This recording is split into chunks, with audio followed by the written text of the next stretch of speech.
దేశ రక్షణ కోసం అసాధారణ ధైర్య సాహసాలు ప్రదర్శించిన రక్షణ భద్రతా సిబ్బందిని కేంద్ర ప్రభుత్వం అత్యున్నత పురస్కారాలతో గౌరవించింది.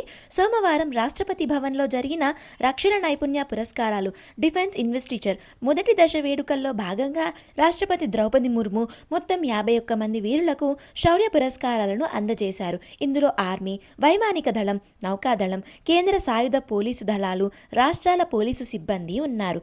శత్రువులను ఎదుర్కొని ప్రాణాలకు తెగించి పోరాడిన 6 అమరవీరులకు మరణాంతరం ఈ పురస్కారాలు దక్కాయి. అవార్డులను వారి కుటుంబ సభ్యులు అందుకున్నారు. ఈ కార్యక్రమంలో ప్రధానమంత్రి నరేంద్ర మోడీ, రక్షణ మంత్రి రాజ్నాథ్ సింగ్ సహా పలువురు ప్రముఖులు పాల్గొన్నారు.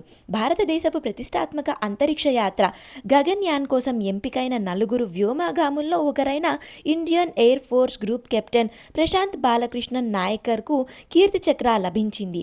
సవాలుతో కూడిన పరిస్థితుల్లో ఆయన కనబరిచిన ధైర్యం, అసాధారణ సేవలకు గుర్తింపుగా ఈ పురస్కారం దక్కింది.